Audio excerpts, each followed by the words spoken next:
tayo po'y makikibalita, meron pong mga bahagyang pagtaas daw ng kaso sa COVID-19 sa ating bansa. Kaya't kakausapin po natin ang Department of Health. Naku, doon pala sa Singapore din, oh. Ay grabe, sa Singapore, oh, sila po ngayon ay naliligalig dahil sa pagtaas na naman ng kaso ng COVID-19 dyan sa ating bansa na yan, kalapit bansa na Singapore. Nasa linya po natin, Assistant Secretary Albert Domingo, tagapagsalita ng Department of Health. Asek Domingo, magandang umaga po sa inyo. Hello.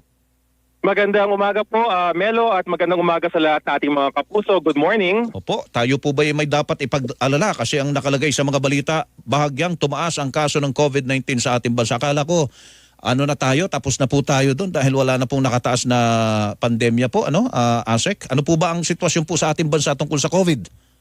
Yes, Melo, no, hindi tayo dapat ma-alarma pero dapat tayo ay alerto. Yan po ang pananaw ng DOH. Bagamat meron tayong pagtaas ng kaso, ang bilang ng pagtaas sa atin ay maliit lamang po. Yung pong datos from May 7 to 13, kamakailan lamang po, no? 877 new COVID cases ang ating naitala. Ang ating average number of cases per day ay 125. Malayong-malayo po yan dun sa nabalitaan natin sa Singapore. Na-confirm po namin sa aming mga colleagues sa Singapore Ministry of Health. Sa website po naman nila na ang kanilang case count, yung naitala, 25,000 for 1 week. So pag dinivide natin yung 7 days, mga 3,700. Wow. Hindi tayo nakikipag-contest at di natin sinasabi ang problema ay ganyan sa kanila, pero sa atin po mababa po yung tala. But of course, kaya nga sabi namin hindi ko kami nagpapasintabi rin na relax lang tayo, ganyan. We are on alert. We are just watching. At yung pong variant na sinasabi na pinaka nagda-drive ngayon ng infection, Opo. yung pangalan niya ay KP2. KP2. Baka natunugan, yes, KP2. Baka natunugan na ng ating mga kababayan. Merong cute na pangalan, yung pangalan Flirt, no? Bakit Flirt? Oo. Kasi di ba?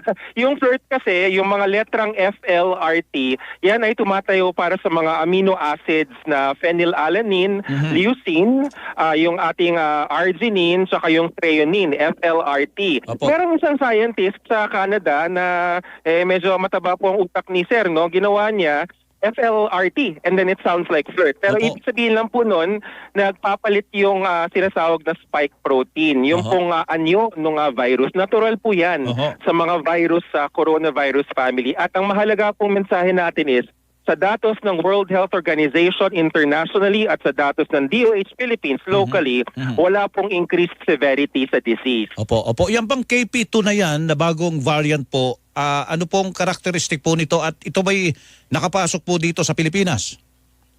Opo, sa huling ating sequencing ng ating mga samples, wala po tayong nakitang KP2 and KP1. Dalawa sila, KP2 sa KP1. Opo. Ngayon, yung characteristics po, wala po siyang increased severity. Sa madaling salita, ang nangyayari po, ubos-sipon, no? Ang hospitalization hindi tumataas. Lahat po ng COVID cases ay para bang ini-evaluate. Ito ba ay mabilis makahawa at ito ba ay malala? Ganun lagi yung tinitignan. Sa nakita po natin, hindi siya malala pero mabilis siyang makahawa. Kaya sa Singapore, tumaas ng marami yung cases. Opo. Ay, teka, yung mga bakuna po ba natin na ibinakuna sa atin, sa ating mga kababayan, sa atin lahat, mga Pilipino, ay tinatalaban itong kaya-kaya po itong KP2 na ito at KP1? Opo. Yeah. So kung tayo po ay nabakunahan nung primary series, no, yung kung kayo po ay nabakunahan ng unang dalawang turok noong 2021, nung unang nag-roll out, at nung dalawang booster no mga gawing 2022. So total of 4 vaccines para complete yung ating vaccination, meron po tayong laban. Now, maaaring sabihin na nagwe-wane or bumabawas over time ang ating efficacy ng mga vaccine sa katawan natin, pero may natitira pa rin po. Hindi po yan parang switch na parang on-off. May naiiwan po yan at kapag ang sakit ay dumapo, yun po kasi yung kwento ng bakuna parang dahan-dahan nakakalimutan ng katawan kung anong itsura ng COVID-19. Pero pag bubulaga siya sa pintuan ng ating immune system, sasabihin ng immune system, uy, ito yung kalaban na kilala na natin dati dahil sa bakuna at handa tayong lumaban. So kayang-kaya nitong dati na bakuna po natin. So kailangan natin na magpa-booster uli, Asek?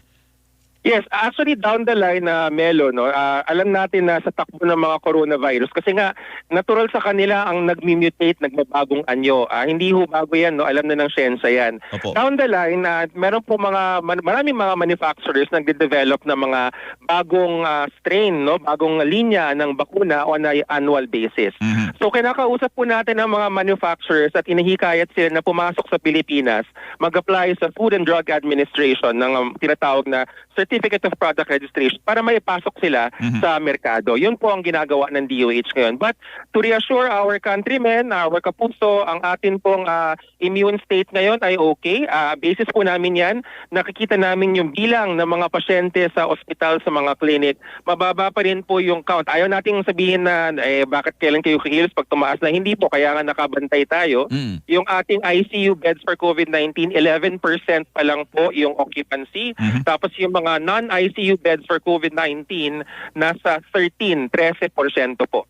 Ayun pala, 5 po ang namatay na daw. Tama ba? Sa tala po ninyo sa DOH. Tama ba, Asek?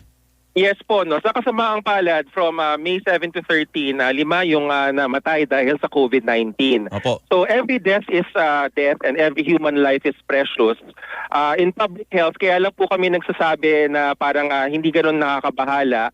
May respeto po kami dun sa mga individual na namatay, pero on a population level, konti po yung bilang na 5. So bakit po importante yun? Kasi ang karaniwan yung tinatanong sa amin na sasagutin ko na rin, kailangan ba mag-travel ban papunta dun sa mga, di ba? Or pa mula doon. Oo. Ang sagot po namin sa DOH, ang pag-travel ban ho kasi, ibig sabihin, pipigilan mo yung daloy, hindi lang ng mga tao, pero minsan pati yung mga produkto na dadamay. Opo. Kaya tayo nagkaroon ng tusperina, kaya tayo nagkaroon ng tigdas na awa ng Diyos, bumaba na, kasi nga na-disrupt yung ating vaccination para sa tusperina at tigdas nung tayo ay nag-travel ban nung panahon ng pandemic. So, kita niyo po, natitimbang natin, Melo, parang kung talaga bang kailangan, kasi pag sinira natin yan, baka mamaya tumaas na naman yung mga ibang sakit. So, ganun ang nasa isip ng DOH palagi. O, kahit sa Singapore na alam natin, nababalita naman na 25,000 pala. Tama ba yon sa isang linggo ang natatalang kaso? Tama ba? May 5 to 11? Kahit doon? Yes, yun po yung nakita natin sa Singapore. Pero pag tinignan nyo rin po yung report sa Singapore, mismong Ministry of Health Singapore, hindi sila nag-require ng face mask. Kami rin, siyempre parang mga kasamahan namin yan sa ibang bansa. Titignan namin anong ginawa niyo sa inyong bakuran. So nakita namin ang ginawa nila, strong information campaign, kaya maraming salamat sa DCWB para dito, no? And also, parang nagbabantay sila sa bilang ng kama, ng mga available na beds sa kanilang mga ospital. Yun po ang ginagawa nating mga Pilipinong doktor at Pilipinong Department of Health. Opo. Yung face mask po, kailangan pa ba natin na i-require po yan, Asek? Actually, Melo, ang usapin sa face mask, hindi na dapat debate kung compulsory or voluntary. Ang dapat kong salita natin ay properly. Ngayon, nakatingin ako, may buwaba lang sa jeep, no? Sa harapan ng sasakyan ko. Tama lang na yung pagsuot ng kanyang face mask, no? Nakalapat sa ilong at nakapaligid sa kanyang ano. Kasi problema kasi, Melo, pag sinabing compulsory, marami naman dyan, nagmamask-maskan lang, no? Nakatapal sa mukha, pero nakababa sa ilong. Walang kwenta rin po yun. Mas maganda na yung voluntary mula sa puso natin, na talagang properly ang pagsuot. Opo. Asek, salamat po sa impormasyon. Magandang umaga po sa inyo. Magandang umaga, Melo. Good morning. Si Assistant Secretary Albert Domingo ng Department of Health. Siya po ang spokesperson